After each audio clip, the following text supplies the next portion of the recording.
I remember seeing a prayer room really close to the production floor.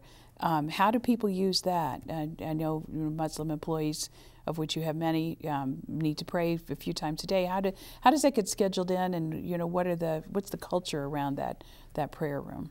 Well, like all employers, we accommodate religious beliefs in the best way that we're able to, and those prayer rooms are a pretty simple way of doing that. We provide a quiet space for people to practice whatever their religion may be. So certainly Muslim people have an obligation to pray multiple times a day, but other people have religious needs as well. Mm-hmm. And we put them all on equal footing and say mm-hmm. everyone's religious needs will be accommodated as we can. And so what we typically find with our Muslim employees in particular is they take their prayer breaks a couple of times a day, go up and pray, and then come right back down to work. And it's minimal disruption. Usually it requires teamwork so that someone else can cover for them while they're gone, mm-hmm. Because it is a sort of an assembly line process in the plant. And what about a major holiday like Ramadan? Does Cargill train you with some of these techniques and skills, because it is a common practice in the meat industry? So how do you handle Ramadan, and what kind of training and support do you get from your corporate headquarters? We do have a lot of corporate resources to make sure that we know what our obligations are, and we also know some different techniques to help satisfy our obligations and be an engaging place for people to work. So fortunately, yes, I have had plenty of training on dealing with religious accommodations and making sure that we can do that in a way that's positive for everyone, not just the people who are being accommodated, but the others too. Mm-hmm. Ramadan is a great example because it's such an important time of year for our Muslim employees, but production doesn't stop, and so we need to find a way to recognize people's cultural needs and religious needs, and at the same time get the business done that we need to get done. Sure. So during the Ramadan period, we make tremendous effort to make sure that people have the opportunity to pray during the times of day when they need to pray. We also know that people are fasting, and so we train our supervisors in how to help an employee who may be feeling a little bit weak. Mm-hmm. Particularly the first few days of Ramadan, people often are struggling with feeling lightheaded, what to do, are they allowed to go take a break? And we train mm-hmm. our supervisors in helping people, getting them up to health services. Mm-hmm. They can sit down with some of our nurses and chat about how they're feeling and what we can do to help, give them the strength to power through a little bit. Mm-hmm. This year we did something different too. When they break their fast at the end of the day, we gave each of our employees figs and some water and did those mm-hmm. kinds of things too, so that it's a way of recognizing what an important time of year it is for mm-hmm. those employees. Similar to how our Christian employees appreciate it when you you recognize Christmas time and you make mm-hmm. sure that they feel that Christmas is a respected time of year too, and trying to balance it and show each of our employees that their particular religious needs are respected and accommodated. Rural Denver sends a lot of international visitors now to Fort Morgan to show our visitors how immigrants are integrated into a community and the efforts that a community like Fort Morgan can make to integrate new people and different people into their population. First of all, my philosophy is that Fort Morgan hosts our business. And so we need to be a good resident of Fort Morgan, and we need to contribute to our community. Because we're fortunate to be located there. We're fortunate to have the support of our community. We're fortunate to have such great community leaders in Fort Morgan. And so when called upon, we do everything we can to support them in return. So in some of the ways that we do that are general, and so we have a lot of charitable giving that we do in our community. Cargill has a Cargill Cares Committee, which is an employee-led group that handles all of our charitable giving from the plant to the community. And typically we'll give around $60,000 a year to different groups within the community to support their activities. We also partner with the local community college. We also work very closely with the United Way. So those are the ways that we feel that financially we need to support our community, and I think that we've had a really positive impact there.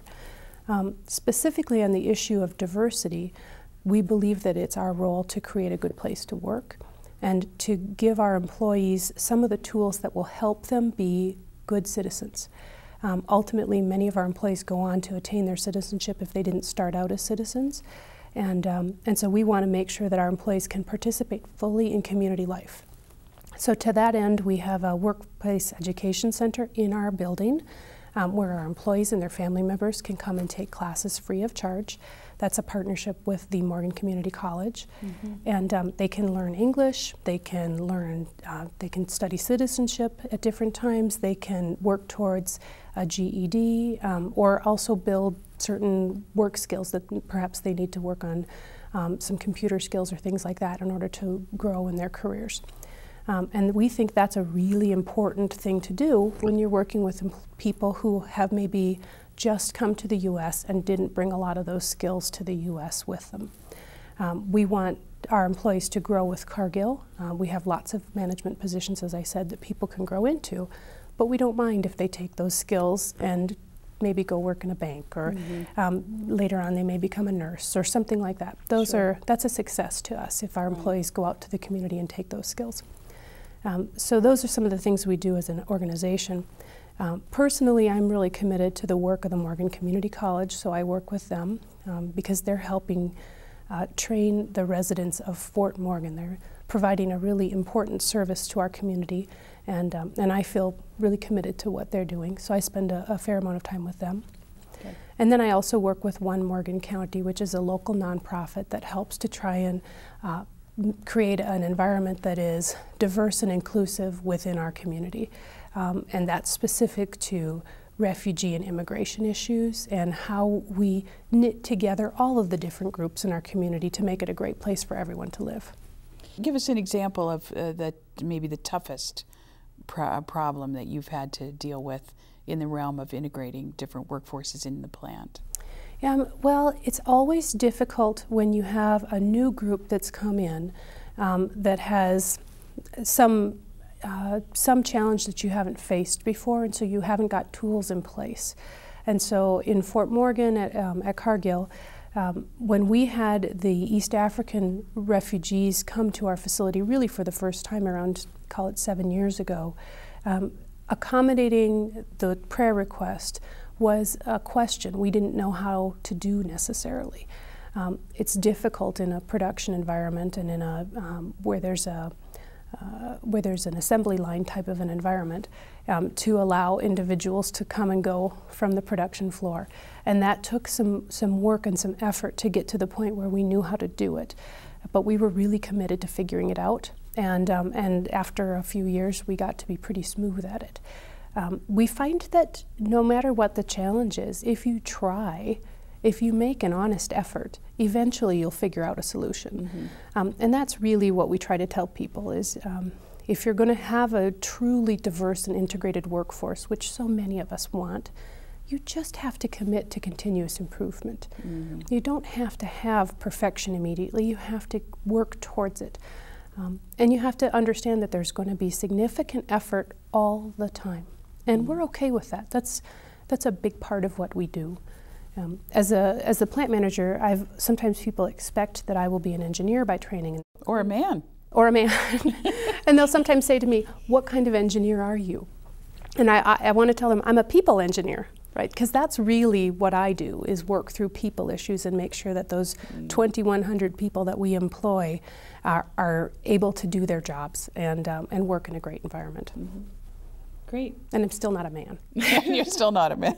No aspirations to become a man. It'll never happen. Yeah. How many women are are in your position at Cargill, or maybe even in other countries? I mean, are you completely unique as the general manager of a beef processing facility? To my knowledge, there may not be many women who are managing large beef plants right now, but I know that there are women who are working in further processed meat plants who are running those. Cargill has women running further processed meat plants, and Cargill has a number of women running our meat businesses, actually. The presidents of our meat business, several of them are women. So I think it's probably a bit of a shift in demographics.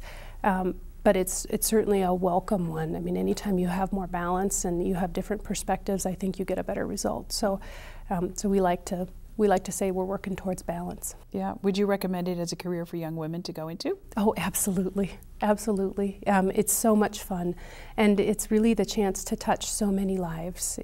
The idea that I can touch the lives of the 2,000 people who work in the plant, and I can touch the lives of the 12,000 people who live in Fort Morgan, and I can do that every day, is really thrilling to me.